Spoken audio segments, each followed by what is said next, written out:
I mean, I'm not going to say it, but I will be the first to say it. The Browns are 5-2 since me and Joe started this podcast. Hey, I don't care who the wins are against. I don't care what the score is. The Browns are 5-2. Five and Right, two. Joe?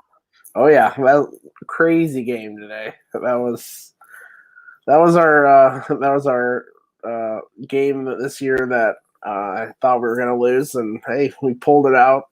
Great win. Baker had his best half of the season. There's no doubt about it. He was on fire. 21 passes in a row, and just amazing comeback. And yeah, excited to talk about it. So I know next week's Halloween, but when are we going to discuss who was wearing the Baker Mayfield jersey in this first quarter? It clearly wasn't Baker Mayfield. Wow, this is like just a game of what 3 quarters and 1 quarter, man. He was high. He looked nervous in the pocket. It was pretty much the Pittsburgh game all over again in the first quarter, and then something about the second quarter he was playing a little bit better, and then the second half he just turned it on, and we saw 2018 Baker confident throwing downfield. I love it. All right, first I'm going to correct Joe. We talked last week. I don't know what Pittsburgh game you're talking about. Oh, that's true. Yeah, we don't. All right. We haven't lost yet this year. Yeah, exactly. I have no idea. That's way out of there. No, but seriously, I don't know if it was like the play calling, but Baker and I'll be the first to say it. We were talking and waiting for an extra slack. I was hating on Rashard Higgins all week, and Baker and him have some sort of special connection. I don't know if it's like, I don't know, but Baker was a completely different quarterback when Higgins was in the game. Right. Yeah, he just turns to it once he's on the field. Once Higgins gets on the field, he makes plays. It's just him getting on the field and getting the opportunities. It's wild. I don't know what he and Baker have together, but it's working, man. And he was huge. He came up that huge catches late in the game, and he was part of the why they won that game.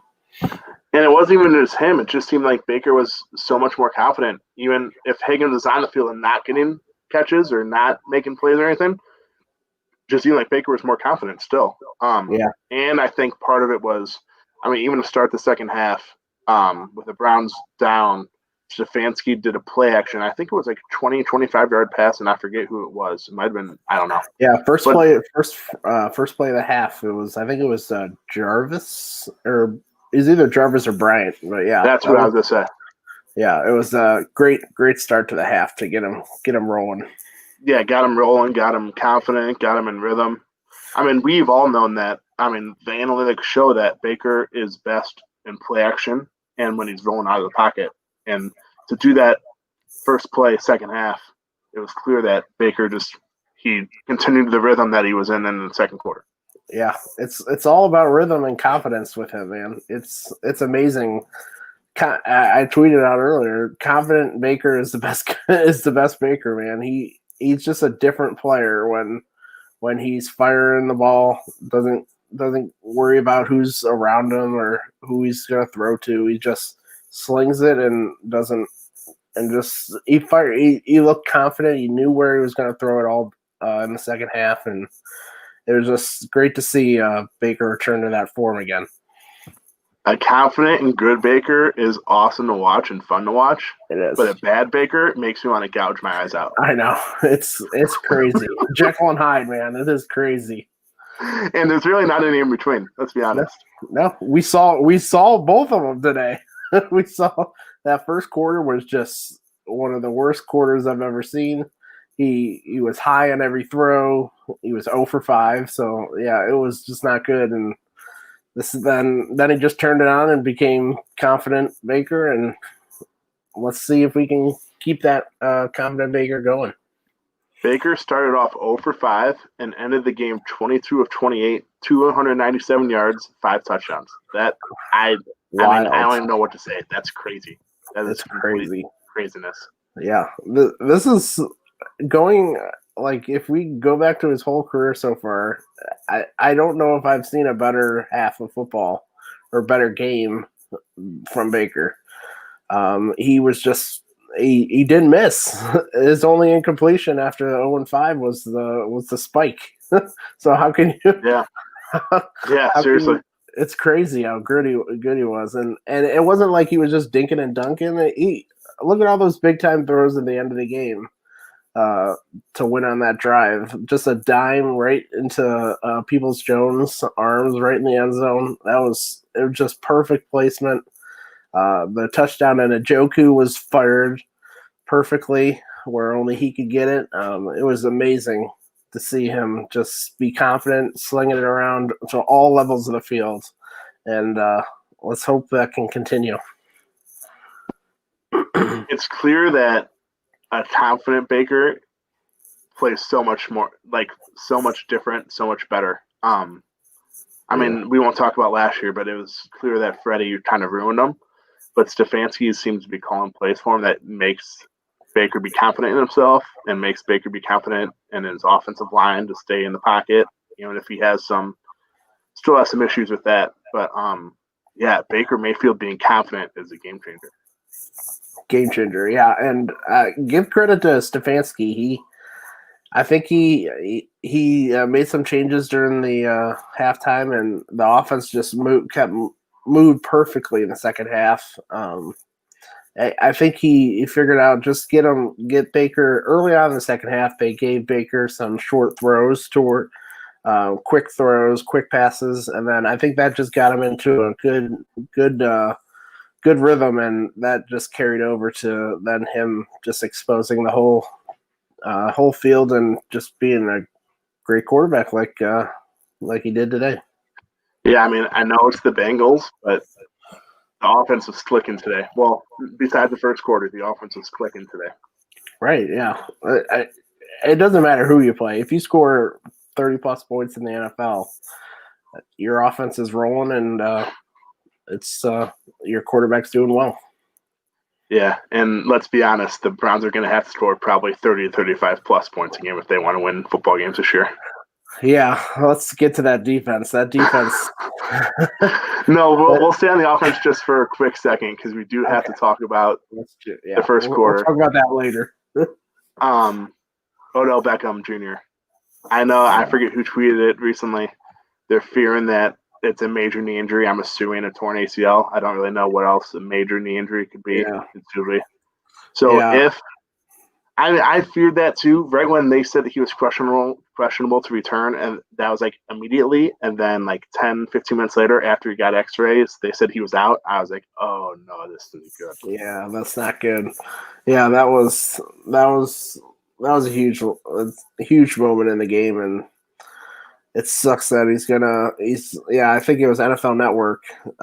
Two of the reporters said it was a serious knee injury, and then another one said that the players could see him in the locker room, not just not taking it well. That he was that it was probably something serious. So yeah, this is another big injury for the Browns, and this one is probably going to be the biggest of the year if he's out for the year. The Browns just can't get past these injuries, man. It's crazy. I know, it's just piling up, man. It's just one after another. You'd think, okay, after this bye week, we might get everyone back, and then now you get this injury, and yeah, this is a major blow to the offense. But like Stefanski will probably say, you got to pick up for next man up. Next man up. Next man up. Yeah. All right, so. No, we already talked about Rashard Higgins a little bit, and I'm going to get hated on for it in my next year Slack all week. Yeah, I mean, if you would have told me that Rashard Higgins, Harrison Bryant, and Donovan Peoples-Jones would have led us in receiving yards, I probably would have thought that we lost to the Bengals, to be honest. Yeah, how this rookie class is really shaping up to be one of the best ones we've had in a while. Harrison Bryant was really good. He made some big catches all across the field, running after the catch in a couple of them. And then Peoples-Jones made the biggest catch of the year for the Browns. And that was just great to see. And now those two are going to definitely be seeing more attention now if Beckham is lost for a significant time or the rest of the year. So those guys have to step up, and they already did today. So great start for those young guys. Yeah, I don't know if it really changes anything, but I just thought of this as you were talking. I wonder if OBJ's injury changes anything with David Njoku and his playing time. Like, will the Browns use 2 and 3 tight ends a lot more since they're without OBJ? Well, most likely without OBJ. I don't really want to be 100% now. But if they're without OBJ, will the Browns use 2 and 3 tight ends, which means they're rotating them a lot more? Because, I mean, Hooper's shown, I mean, he's the highest paid tight end in the league for a reason. Bryant showed today that he's really good already as a rookie. Mm-hmm. And Njoku, I mean, he has that freak athleticism. He hasn't really played up to his potential in his career. But, I mean, today he had a touchdown. He's a matchup guy. So it'll be interesting to see if he gets more playing time now if OBJ is, in fact, out for the year. Yeah, I think you're right on the spot there. I think they definitely try to use 3 tight ends more. They've already have, but yeah, I think Njoku will probably be used out wide more, and Bryant will be used out wide more in certain packages. So I'll definitely think Njoku will get more opportunities going forward, even when Hooper comes back, because I think I don't think they want to just rely on Peoples-Jones for the rest of the year. Because he still is a rookie, even though he had this great second half and fourth quarter. You wanna spread out the wealth to not put too much pressure on him. But yeah, it's gonna be they're gonna be, I think, more towards what Stefanski is used to. More tight end sets, not relying on the receiver as much as the tight end and running backs. And along with more tight end sets, I wouldn't be surprised if when Nick Chubb returns, if Kareem Hunt lines up in the slot some now too. Exactly. Just to get different faces out there. Yeah, definitely. Yeah, he's, as you've seen today and throughout his career, he's one of the better receivers. He could be one of the better receivers in the league if he wanted to. So yeah, he'll definitely be utilized out there too. It'll be interesting to see what Stefanski and the offensive staff does if OBJ is in fact out. Yeah, I hope he's not, but with those guys saying that it's a major knee injury, I mean, one can only assume that it's a torn ACL, unfortunately. Yeah, never good when those guys report that this quickly after the game. Yeah. All right, so we have to talk about it. The dreaded defensive side of the ball. Ooh, boy. Anyone not named Myles Garrett or Denzel Ward did not play well today. Yeah, we're just awful. There's nothing went well. The coaching was bad. They never changed up what they did the whole game. And then the players just couldn't tackle. They couldn't cover anybody. And there wasn't any pressure on the quarterback. It was just easy pickings for Joe Burrow. Yeah, that was their worst performance of the year by far, I think. They just did not. They couldn't stop them. If they didn't get lucky with like a turnover early in the first half, they just had no chance stopping them. I think they got lucky actually that the Bengals scored early in the last drive, because if they didn't score right away, they probably would have just ran the clock out and scored eventually, because the defense was they weren't close to stopping them. Yeah, I thought, the Browns scored too early and gave the Cincinnati Bengals too much time, but then Bengals come back and score too early for the Browns. I'm like, ooh. Right. I know. It was crazy. Like, it's just, yeah, that defense, something's got to change. They got to make a move or a coaching game plan. I'm not going to say fire the coach, obviously. This is six games. I think it's the personnel more than it's the coaching, to be honest. I think so too. I think they're hamstrung on a lot of what they can do, but they gotta change something up.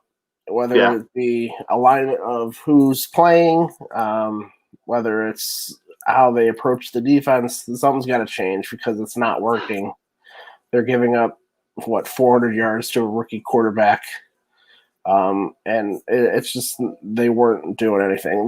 Their whole game plan is hope that there's a pass rush and there's pressure, and that's not going to work. You can't get pressure on every down. Miles is great, but he's not someone who can just get on every single pass rush because you can game plan for that and add 3 guys over on that side. So they gotta get a defensive position where it's not on Miles' shoulder to do everything or Denzel's shoulder to do everything for this defense. Even if the defensive line had 4 or 5 Myles Garretts on it, you could still game plan against him, just like the Bengals did today. You literally just Burrow catches the ball, and within 2 seconds, it's out. I mean, no one's going to get to the quarterback in 1.5 seconds unless he's just totally unblocked, and even then, it's still tough. Right. So it's the same game plan every single week, and it's beating them every single week. Quick passes, getting the ball out, and just taking advantage of the terrible gaps in the zone, and then just terrible man-on-man coverage that the Browns have done in over the course of the season so far. You didn't even have to say anything that's terrible. You could have just said terrible. Terrible, just terrible. Yeah, and then if the Browns use extra coverage in the back end, like they did late in the fourth quarter, Burrow is smart enough as a quarterback, even if he's a rookie, just quarterback draw right up the middle. It's easy. That was probably the biggest. That was just you saw that coming right from the snap. Like he didn't even hesitate to fake a pass. He knew exactly where he was going straight, and the middle of the field was just wide open. And you can't have that on third and 11 or something like that. You just can't allow that to happen. Where it was just that simple. Burrow just ran right up the middle, and there was just no resistance at all. I have a conspiracy theory. What if the Browns defense is playing chess, and they let him get that to score a touchdown earlier? Yeah, that's all. That was what they were doing, right? Wow, the Browns defense out here playing chess, and we're just all playing checkers. That fourth down play, they might have actually done that because that was a great play.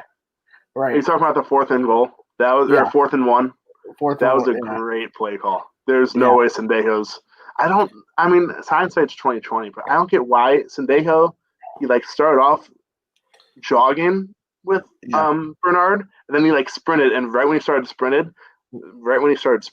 Bernard took off to the other side, and it was boom, game over. Yeah. Well, not game over, but you know what I mean. It was a touchdown. Yeah. It was.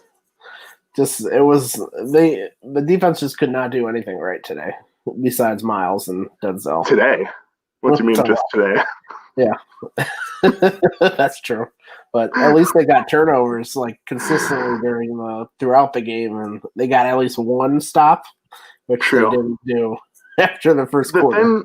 The thing I have a problem with is that the entire group of linebackers is clearly the biggest hole in the defense all offseason. And the Browns did nothing to help. I mean, I don't want to compare the Browns to the Indians, but the Indians' outfield has been the biggest hole in the offseason for years, and they do nothing to help. And the Browns did nothing to help their linebacking unit. I mean, what do they expect this year? You know what I mean? Right. That is true. That is definitely true. I do have to say that they did add some rookies. Obviously, that's not going to help you right away. But yeah, they didn't really take a full advantage of the offseason to make a big addition there, which I think Barry will definitely see after the season. That you can't let this position go on any further without any key additions. But just giving him Barry a reprieve here. You can't do everything in one off season, so sometimes you gotta take steps to improve it. So hopefully, maybe this year we'll see a trade or something, but definitely in the off season they need to improve this defense and especially the back seven. Yeah, with the salary cap space that they have and the draft picks, I wouldn't be surprised if their first 5 or 6 draft picks are all on the defensive side of the ball. I mean, they clearly need stuff on offense. But I would not be surprised if all those picks early on are on the defense. I mean, besides Denzel Ward and Myles Garrett, I guess you can say Grant Delpit, when he's healthy next year, will probably be the starting safety. Greedy Williams, when he's healthy, he'll probably be CB2. But every other position probably needs upgraded. Yeah. I think the defensive line is pretty set, except for maybe the edge rusher. We'll see if what Vernon does. He wasn't very good today either. So we'll see. They probably have to upgrade that position on the edge, on the opposite side of Miles. But the back seven. You got your corners. I think you have your stud corner in Denzel, and then we'll see with what we have in Greedy. But yeah, the linebacker and safeties are going to be a major point of what they're going to look at this offseason. I think losing Delpit, I think that was just an underrated loss this offseason. I think they really planned on him being one of their key guys back there, and because he can do a lot of things for your defense. He can cover. He can come up and play the run game. So I think they really planned on. I know it's weird to say this about a rookie, but I think they really planned a big role for him, and losing him kind of put a wrench in that thing. Yeah. All right. I had to get us back on track, even though I started that conversation. The Browns are 5-2, and we're talking about the offseason already. Right. We're talking about the offseason. This is like the years past. We did it. All right. So on to more important things. The Browns are 5-2. They're still behind the Ravens and Steelers, who both the Steelers won today. I don't think the Ravens played yet, or are they on a bye? They haven't played yet. I don't know if they're bye or not, but yeah, They haven't played yet. It's clear that the Browns are behind the Ravens and Steelers, both in the standings and just with their matchups that we will not talk about this season. Peak Cleveland right there, by the way. Our best year ever. Best year since '99, and we have the two best teams in our division. Yeah, Pete Cleveland. To have the best year since '99, and the Steelers and Ravens are two of the best teams in the NFL, and they're both in the AFC North. Yep. Crazy. But all right, so I'll ask the question: are the Browns a playoff team? I think so. They take care of business against the teams that I know it was close today, but they took care of business against the teams that they're better again. They're better than. And if you consistently do that, you're going to make the playoffs, especially with 7 teams in there now. So that extra wild card is definitely a huge thing for this team, and I think they are a wild card team. We'll see how they do in the playoffs, but we'll see. But I think this team has the talent to be a playoff team, and they're well on their way. And the schedule is definitely shaping up for them to be that.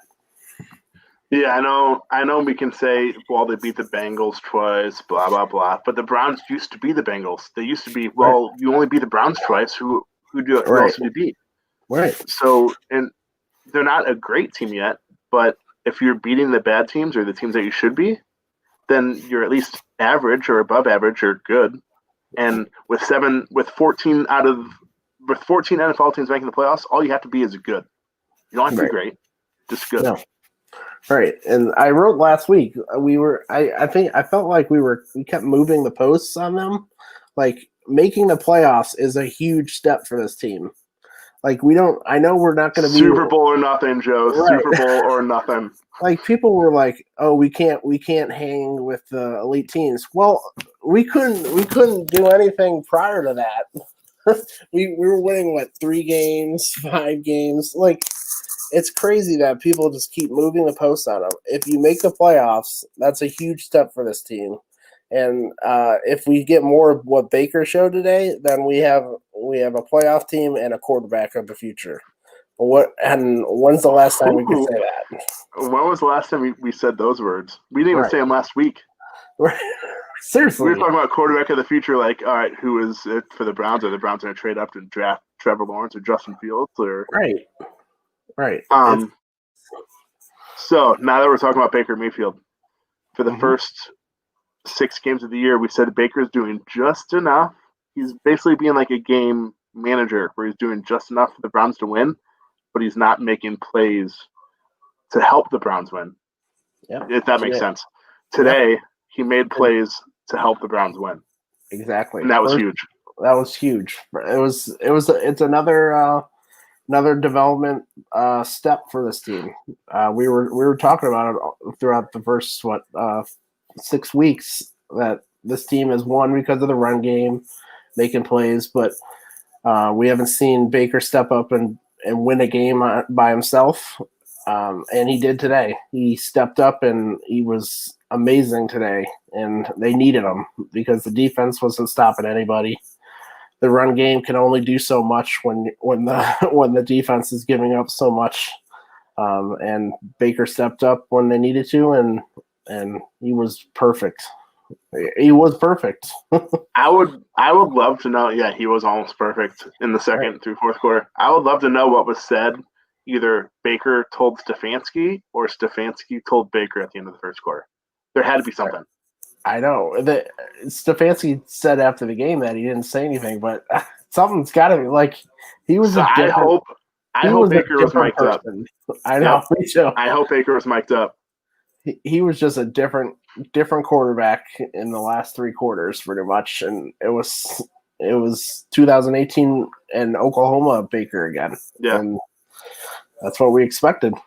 Like, that's not just like, hey, we're calling better plays for Baker. He was overthrowing guys. He was missing guys. He was bad. Right. He was bad in the first quarter. And something, I mean, I would love to know. I hope someone asked him today. I didn't watch the post-game press conference. I hope someone asked him today what happened. Yeah. After the first quarter, that changed.